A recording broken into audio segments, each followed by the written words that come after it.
नमस्कार दोस्तों, आपके अपने चैनल हमारे संस्कार में आपका बहुत बहुत स्वागत है। आज हम आपके लिए लेकर आए हैं गुप्त नवरात्रि की 10 महाविद्याओं में से छठे दिन पूजी जाने वाली महाविद्या माँ त्रिपुर भैरवी की कथा।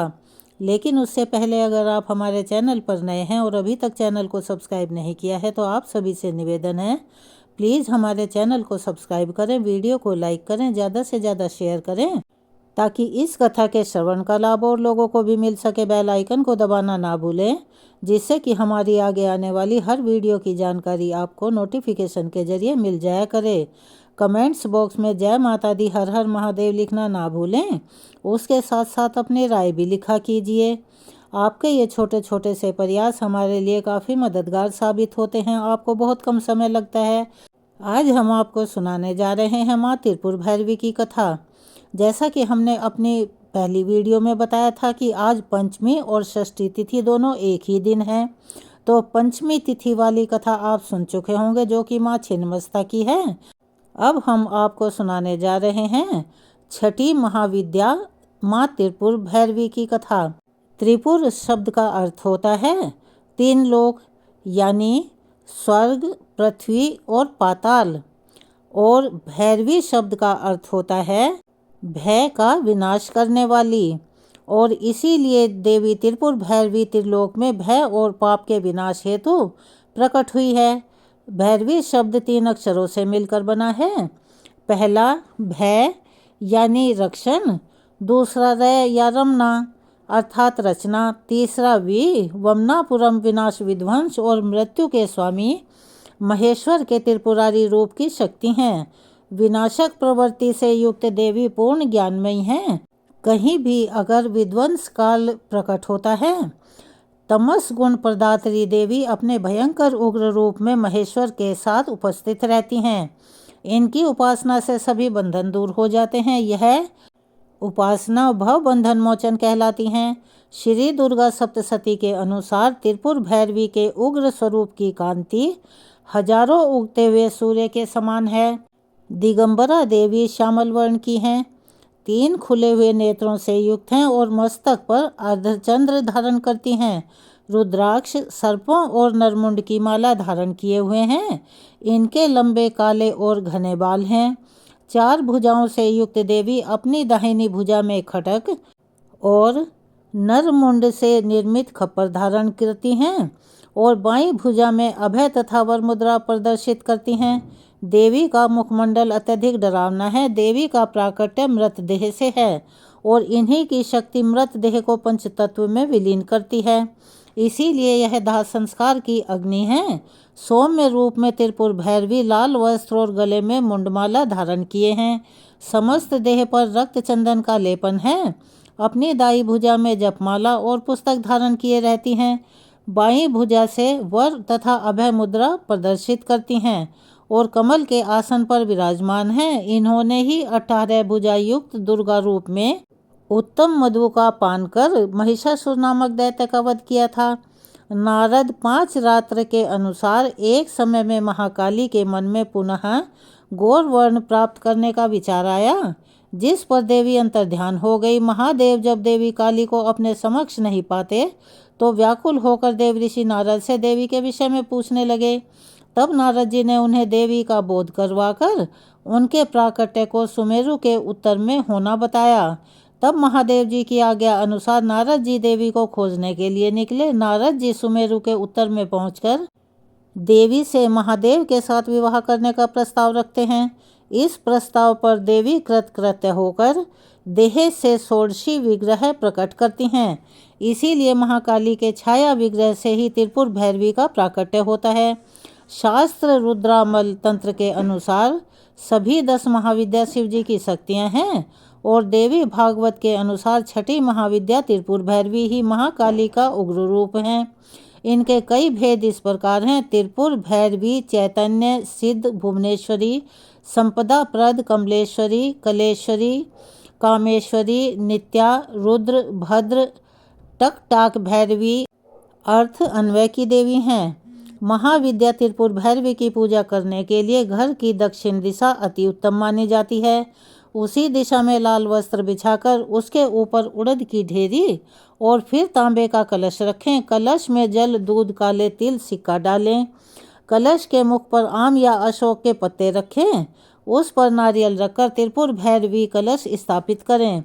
चमेली के तेल का दीपक जलाएं। गूगल से धूप करें। माँ को सिंदूर का तिलक लगाएं और लाल रंग के पुष्प अर्पित करें। इसके बाद आप मौसमी फलों का या मिठाई का या हलवे का, जो भी आपके पास उपलब्ध हो, उसको माँ को अर्पित कर सकते हैं, यानी कि उन्हें भोग लगा सकते हैं। साथ में कुछ दक्षिणा अवश्य रखें। लाल चंदन की माला से एक विशेष मंत्र का यथासंभव जाप करें। जाप पूरा होने के बाद उस भोग को गौ माता को खिला दें और वह मंत्र इस प्रकार है: ओम ऐं ह्रीं श्रीं त्रिपुर भैरवी नमः। तो यह थी महाविद्या त्रिपुर भैरवी की संपूर्ण कथा और पूजा विधि की जानकारी। अब हम आपको बताने जा रहे हैं श्री दुर्गा कवच पाठ का 18 महापुराणों में से एक मार्कंडेय पुराण के अंदर देवी कवच के श्लोक अंतर्भूत हैं और यह अद्भुत दुर्गा सप्तशती का हिस्सा है। देवी कवच को ब्रह्मा जी ने ऋषि मार्कंडेय को सुनाया था। महर्षि मार्कंडेय जी ब्रह्मा से बोले, हे पितामह, संसार में जो गुप्त हो और जो मनुष्य की सब प्रकार से रक्षा करता हो, जो आपने किसी को भी आज तक ना सुनाया ना बताया हो, वह कवच मुझे बताइए। श्री ब्रह्मा जी कहने लगे, अत्यंत गुप्त और सब प्राणियों की रक्षा करने वाला, सबकी भलाई करने वाला कवच मुझसे सुनो। प्रथम शैलपुत्री, दूसरी ब्रह्मचारिणी, तीसरी चंद्रघंटा, चौथी कुष्मांडा, पांचवी स्कंदमाता, छठी कात्यायनी, सातवीं कालरात्रि, आठवीं महागौरी और नवीं सिद्धिदात्री। यह देवी की 9 मूर्तियां हैं, यानी के 9 रूप हैं और यही नवदुर्गा कहलाती हैं। आग में तपता हुआ, रण में शत्रुओं से घिरा हुआ, विषम संकट में फंसा हुआ मनुष्य अगर देवी दुर्गा के इन नामों का स्मरण करे तो उसे कभी भी किसी प्रकार का नुकसान नहीं पहुंच सकता। रण में उसके लिए कुछ भी आपत्तिजनक नहीं होता, ना उसे किसी प्रकार का कोई दुख या डर होता है।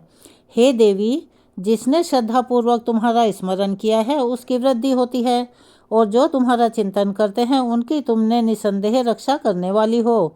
चामुंडा प्रेत पर, वाराही भैंसे पर, रौद्री हाथी पर, वैष्णवी गरुड़ पर अपना आसन जमाती हैं, माहेश्वरी बैल पर, कौमारी मोर पर और हाथ में कमल लिए हुए विष्णु प्रिया लक्ष्मी जी कमल के आसन पर विराजमान रहती हैं। बैल पर बैठी हुई ईश्वरी देवी ने श्वेत रूप धारण कर रखा है और सब प्रकार के आभूषणों से विभूषित यानी सुसज्जित ब्राह्मी देवी हंस पर बैठती हैं और इस प्रकार यह सब देवियां सब प्रकार के योगों से युक्त और अनेक प्रकार के रत्न धारण किए हुए हैं। भक्तों की रक्षा के लिए संपूर्ण देवियां रथ में बैठी और क्रोध में भरी हुई दिखाई देती हैं तथा चक्र, गदा, शक्ति, हल, मूसल, खटक और तोमर, पशु तथा पाशभाला और त्रिशूल और उत्तम सारंग आदि शस्त्रों को दैत्यों के नाश के लिए, भक्तों की रक्षा करने के लिए, देवताओं के कल्याण के लिए धारण किए हुए हैं। हे महारुद्र, अत्यंत घोर पराक्रम, महान बल और महान उत्साह वाली देवी, आपको मैं नमस्कार करता हूँ। हे देवी, आपका दर्शन दुर्लभ है और आप शत्रुओं के भय को बढ़ाने वाली हैं। हे जगदम्बिके, मेरी रक्षा करो। पूर्व दिशा में इंद्री शक्ति मेरी रक्षा करें, अग्निकोण में अग्नि शक्ति, दक्षिण दिशा में वाराही देवी और नैऋत्य कोण में खटक धारिणी देवी मेरी रक्षा करें।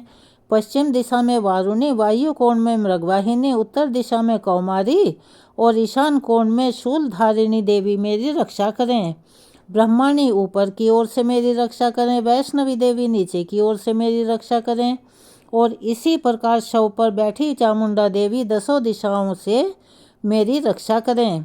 जया देवी आगे से, विजया देवी पीछे की ओर, अजिता बाईं ओर और अपराजिता दाहिनी ओर मेरी रक्षा करें। उद्योदिनी देवी शिखा की रक्षा करें तथा उमा मेरे मस्तक पर विराजमान होकर मेरी रक्षा करें।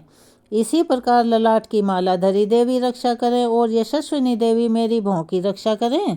भौहों के मध्य भाग में त्रिनेत्रा, नथुनों की यमघंटा देवी रक्षा करें। नेत्रों के मध्य में शंखिनी देवी और द्वारवासिनी देवी कानों की रक्षा करें। कपोल की कालिका देवी और कानों के मूल भाग की भगवती शंकरी रक्षा करें। सुगंधा नासिका में और चर्चिका ऊपर के होंठ में, अमृत कला नीचे के होंठ की। सरस्वती देवी जीभ की रक्षा करें। कुमारी देवी दांतों की और चंडिका कंठ प्रदेश की रक्षा करें। चित्रघंटा गले की घाटी की और महामाया तालु की रक्षा करें। कामाक्षी देवी ठोड़ी की और सर्वमंगला मेरी वाणी की रक्षा करें।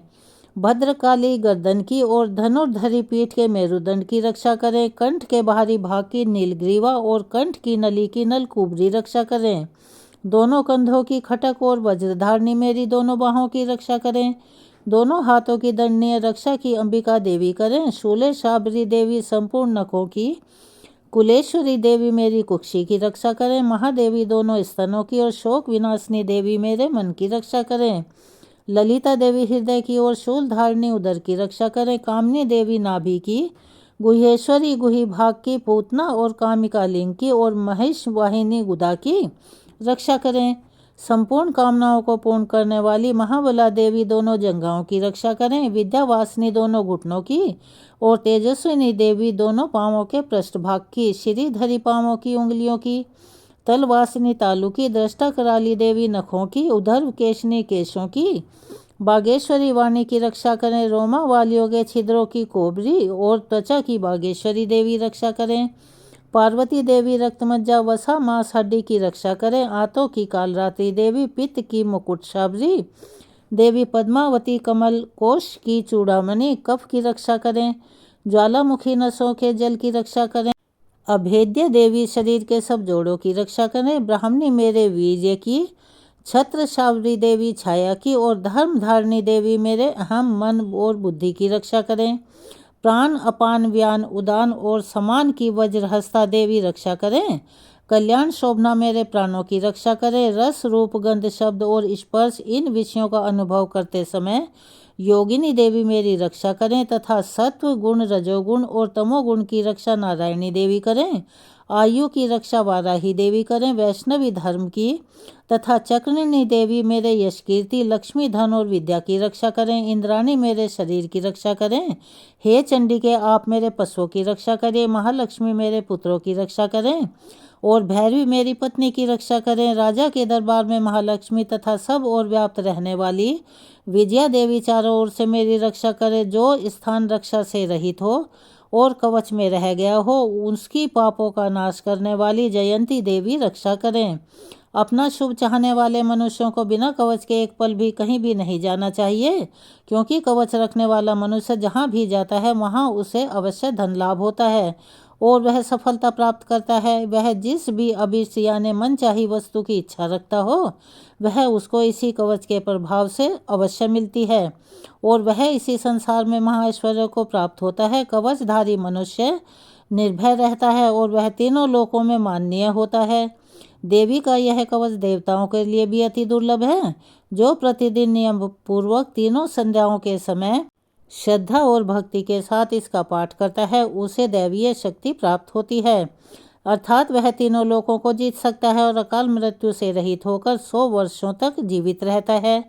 उसकी सभी आदि व्याधियाँ समूल नष्ट हो जाती हैं और स्थावर जंगम तथा कृत्रिम विष दूर होकर उनका कोई भी असर उस पर नहीं होता और समस्त अभिचारक प्रयोग और इस तरह के जितने भी यंत्र मंत्र तंत्र इत्यादि होते हैं इस कवच के धारण करने से स्वतः ही नष्ट हो जाते हैं। इसके अलावा पृथ्वी पर विचरने वाले भूचर नभचर जलचर प्राणी, उपदेश मात्र से सिद्ध होने वाले निम्न कोटि के देवता, अपने जन्म के साथ प्रकट होने वाले देवता, कुल देवता, माला आदि डाकिनी शाकिनी, अंतरिक्ष में विचरने वाली अत्यंत बलवती भयानक डाकनियाँ, ग्रह भूत पिशाच यक्ष गंधर्व राक्षस ब्रह्म राक्षस बेताल कुष्मांड और भैरव आदि अनिष्टकारक देवता भी उस मनुष्य को जिसने अपने हृदय में यह कवच धारण किया हुआ है देखते ही भाग जाते हैं। इस कवच के धारण करने से मन और तेज बढ़ता है। जो मनुष्य इस कवच का पाठ करके सप्तशती चंडी का पाठ करता है उसका यश जगत में विख्यात होता है और जब तक वन पर्वत और कानन आदि इस भूमंडल पर स्थित हैं तब तक यहाँ पुत्र पौत्र आदि संतान परंपरा यानी कि उसकी वंश वृद्धि होती रहती है। फिर देहांत होने पर ऐसा मनुष्य परम पद को प्राप्त होता है जो देवताओं के लिए भी अति दुर्लभ है और अंत में सुंदर रूप को धारण करके भगवान शंकर के साथ आनंद करता हुआ परम मोक्ष की प्राप्ति करता है। श्री दुर्गा कवच पाठ यहाँ पर संपूर्ण हुआ।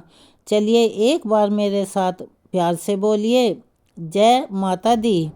अगर आप चैनल पर नए हैं तो प्लीज़ चैनल को सब्सक्राइब करें, वीडियो को लाइक करें, ज़्यादा से ज़्यादा शेयर करें, बेल आइकन को दबाना ना भूलें। कमेंट्स बॉक्स में जय माता दी हर हर महादेव भी अवश्य ही लिखें। अपना सहयोग और प्यार हमें ऐसे ही प्रदान करते रहें। धन्यवाद।